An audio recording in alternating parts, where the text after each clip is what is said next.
Both the people who love my program and the people who hate my program say the same thing. It's simple, and yet neither of them are lean. Think about that. You saw my viral video. You probably tried to comment, oh man, this is the most simple program ever. It's so great. And it's been a few days. You haven't done any of it. Mike Tyson once said that everyone has a plan until they're punched in the face. And there's one thing knocking your ass out. And that, my friends, is emotional eating. This is the true problem we have to solve. And in this video, I'm going to give you the framework for solving it. No rah-rah speeches, no me beating you over your head, tell you you suck. You have an actionable plan to solve this so you can be lean. Because the people have spoken, the plan is too simple to fail. To briefly review, it's essentially if you hit your calories every single day, you hit your protein target every single day, you hit your 2 to 3 hard workouts a week using the structure I gave you, you're gonna be lean. It's inevitable. And yet, despite this inevitability, people don't do it. Why? I came up with 5 reasons that I believe are the biggest factors in people not sticking to the script. And I call those the 5 S's. And those are as follows: stress, spirit, sunlight, steps, and sleep. And leakages in any of these can cause problems up top. A leakage in stress, yeah, I mean, you've heard the term stress eating. That pretty much answers itself. Spirit refers to your willpower. If you're low in willpower, low in spirit, you're gonna be led right back into emotionally eating.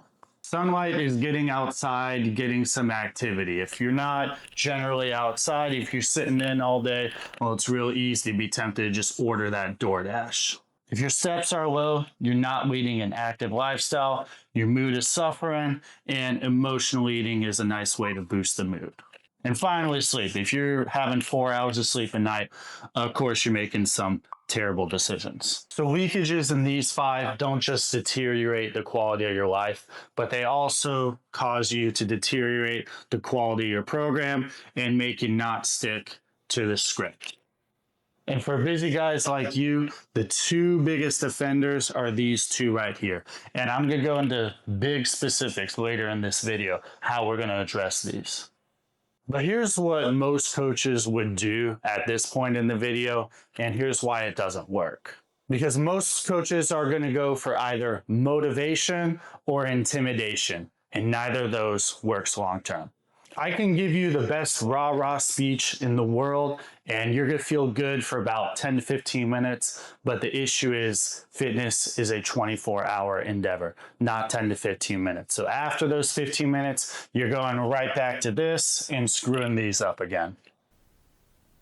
And yelling at you and making you feel guilty for emotional eating also doesn't work. This one's very common because people think it works, because it also inspires feelings, but that's the problem in and of itself. You're still making emotional decisions, and that is just going to lead to more emotional decisions later down the line.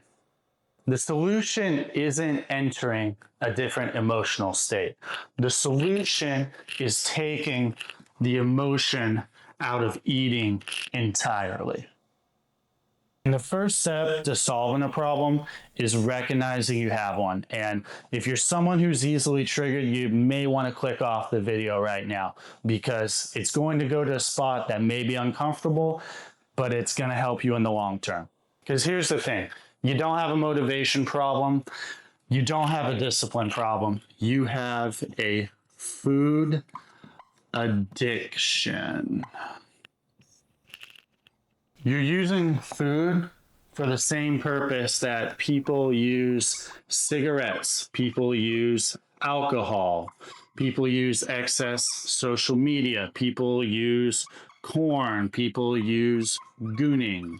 It's there to help mask underlying problems that are going on in other places in your life. It brings you comfort. Heck, it's literally in the name. Like, you ever heard someone say comfort food? I know you have.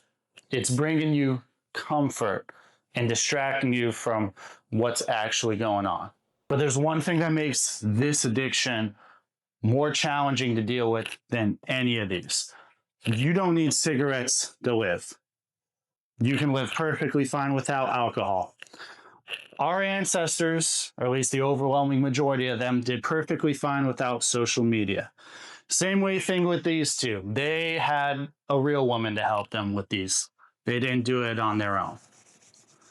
But every human being on the planet has to eat food or you're gonna die. So the generic addiction advice I would give you for all of these guys doesn't apply to this one.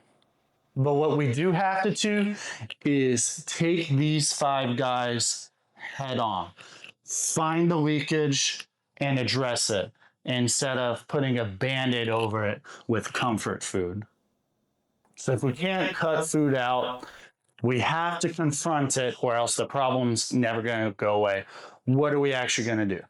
And real quick, if you know what I'm about to say, and you do know what I'm about to say, and you just need help getting the plan, getting the structure that fits your life, my 8-week summer shred challenge is perfect for you. We'll get you dialed in, tap in the first link in the description. It takes 5 seconds to check out. But let's get on to the solution. And the goal is to stop seeking comfort from food. Food is fuel. You have to train your brain that food is just there to fuel your body and nothing more. It's a mindset shift. It's an identity shift. You're not going to want to do it at first. That's okay. That's understandable. But your spirit is going to have to be strong enough that you take control. You guys remember that phrase? Take control and do it anyway. Emotional eating thrives on novelty, reward, and just escapism. Take it out and make your food boring and stick to the plan. And it's not about eating cardboard or eating chicken, broccoli, rice 7 days a week. Your foods should taste good. Your meals should be satisfying. Whole nutrition foods that fuel your body, get you the right macronutrients, get you the right micronutrients, and are enjoyable and you want to eat them again and again. Plus, you have a few ways to switch them up so you're not just eating the same avocado toast every day for breakfast. You're switching up the way you season it. Maybe you're having like a honey avocado toast one day, sriracha avocado toast. Maybe you're switching up, you're having some tahini in the avocado toast. Maybe you cook the eggs differently. You fry your eggs instead of scrambling them one day. That kind of thing to keep it fresh. If you're eating 3 meals a day, like most people, find 2 meals for each of those that you love, you enjoy, foods you enjoy, simple to make, easy to make, and stick with those. Stop treating every meal as an emotional experience. Stop seeking comfort. Simplify ruthlessly. And to make this actually stick and not just something that sounds nice, you need a structure that actually fits. Because we need to make our decisions with logic. And the only way we're doing it with logic is if we're doing it in advance. Because if we're doing it on the moment, spur of the moment, well, now we're making emotional decisions and we're right back to where we started with emotional eating. And we can't just go back here. Failing to plan is planning to fail. And having that plan, even if you're not sticking it to it perfectly, which you won't, you're not perfect, I'm not perfect, we're only human.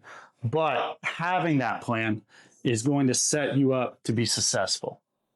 And having that plan is going to eliminate stress. See, you have so much going on in your life already.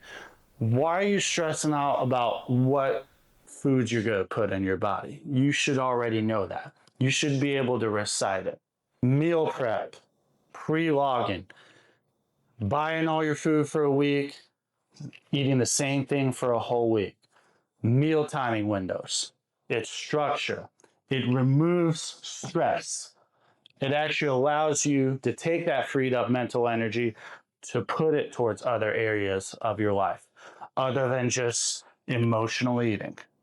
Use friction as a tool to help with adherence. Don't even keep the Oreos in your house.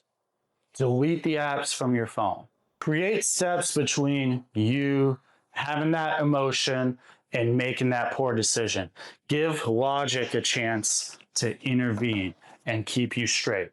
But in spite of everything I'm telling you, there's going to be a moment where your emotions overpower you. And in that moment, you have to make a decision. Because somewhere along the way, you're going to hit an inflection point. You're going to be doing everything right with your calories, with your protein, with your workouts. You're doing all of these right. You're strong in spirit for the most part. We'll come back to this in a sec. Keeping stress as manageable as possible. You're getting some sunlight. You're getting some activity. You're hitting your sleep. You're hitting your bedtime every night. And in spite of all of this, there will come that inflection point where your emotions just overpower you. And in that moment, you have to make a decision who you want to be. And it's not about motivation. It's not about me beating you over the head saying, no, you can't be this old version of yourself anymore. It's an identity moment. It's a test of your spirit.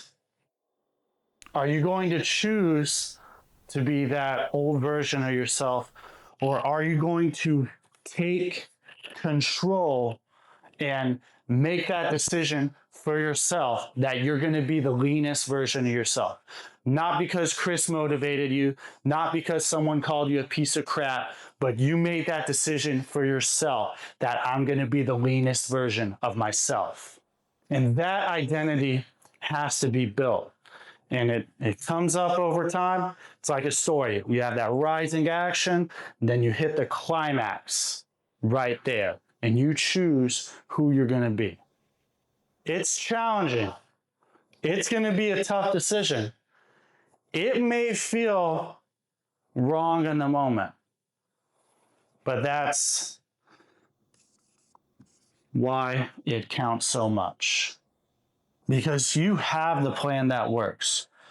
You're being mindful of the leakages that could cause you to mess up that plan. But even when temptation was at its highest, you took control of your own life. And the decision to take control doesn't just happen once. It happens every single day. And it starts now. Because everything I laid out here is what's inside the 8-week summer shred for you. Because this is for guys who've tried complex, nonsense, goofy stuff, and you can't get it to stick. But it's also for guys who tried something that's simple in the past, and you can't get that to stick either. And what we're going to do is we're going to get you to lean out for this summer, but we're going to do it in a way you can actually maintain. No crash diets, no gimmicks, no be in the gym 7 days a week, 3 hours at a time. None of that shit. It's a structure that removes the guesswork and the emotional chaos. And the boys who are already on the inside, following the structure, they're killing it right now. They're telling me how easy of a plan this is to stick to. They're seeing the weight fall off their body. They're seeing the physical and mental and spiritual change in themselves in real time. First link in the description. Book a call now. That's all I got for you guys today. Like, comment, subscribe, but above all else, take control.